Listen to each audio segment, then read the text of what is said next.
Billions of parameters, betting on next word. If it guesses right, you think it's smart. If it's wrong, it's making stuff up. So when we call AI intelligent, what does that mean in engineering terms? In engineering, a system is called intelligent, only because it can do one thing. Without being told exactly how, it can find patterns and data on its own and handle situations it's never seen before. Like teaching a kid what a cat is. Don't need a manual. You just point at cats and say cat. Point at dogs and say not cat. Seeing enough examples, they'll recognize cats on the street. Sounds simple, right? But it took humanity over half a century to make machines do this.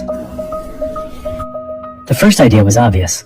Humans write down everything we know, turn knowledge into rules, stuff them into machines. It started with Turing machine in 1936.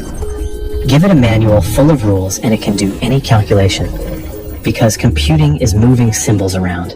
Read a symbol, change it. Move one step, repeat forever. But here's the catch. Humans have to write those rules to tell machine, if you see 0, write 1. If you see 1, move right. The machine doesn't learn. It just follows orders. Early AI worked exactly like this, called expert systems. Humans turned knowledge into thousands of if-then rules. Like, if fever over 38, and coughing and high white blood cells, then bacterial infection. But this approach crashed hard. The real world is too complicated. How do you teach a machine to recognize a cat with if-then rules? Cats have a million poses, a million ways to hide.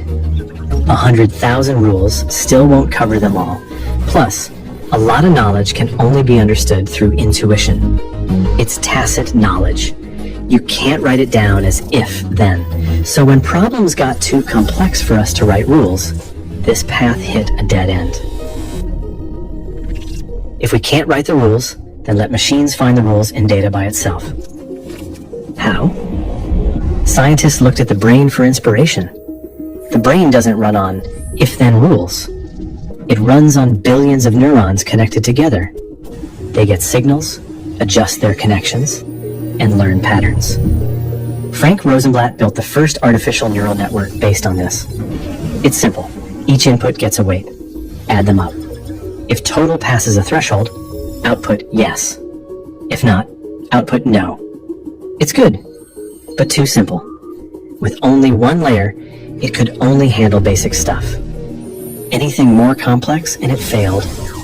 Then neural networks kept evolving. 3 big breakthroughs happened.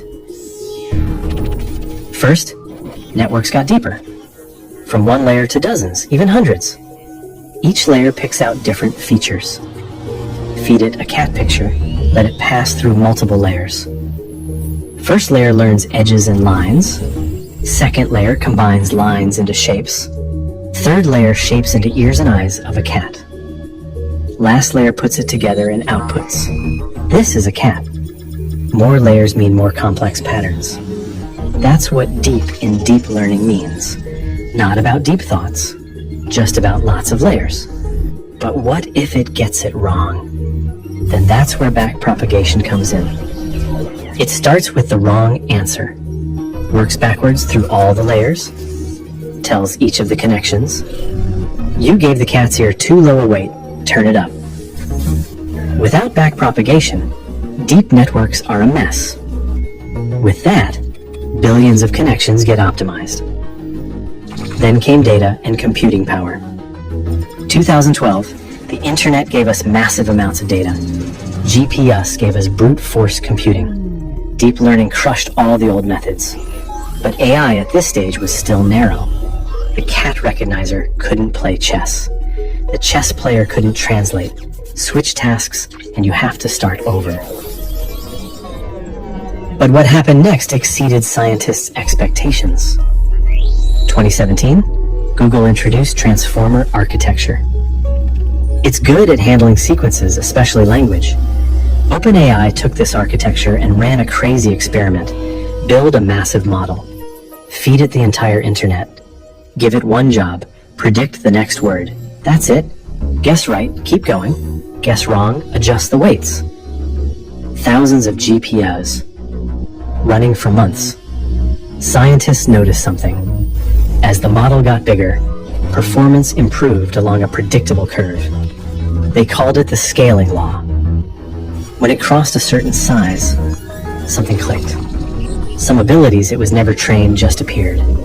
Suddenly, it could write poems, translate languages, write code. Even though nobody specifically taught it any of this. This is called emergence. It was never programmed to understand language, but to predict the next word with accuracy. It had to compress and internalize all of human grammar, logic, and knowledge. That's today's large language models. Massive next word predictors, trained on oceans of data. This is phase 3 of AI, where we are right now. From one model for one task to one model for everything. If we straighten this line, you'll find that the history of AI is the history of humans letting go. Phase 1, humans wrote every rule.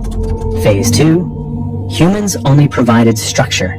Machines learned rules. Phase 3, humans don't specify the task anymore, just let abilities emerge on their own. Our role changed, from writing rules to providing data and power. That's how intelligence evolved. But there's a cost. Emergence needs scale. Scale needs computing power. Computing power needs chips. Now, the whole world is fighting over the H100. Next video is about why it's worth tens of thousands, and the secret chip war between nations. See you soon. Hi. Can you please subscribe to my YouTube channel if you follow? I will post every day. Like and subscribe and have a great day.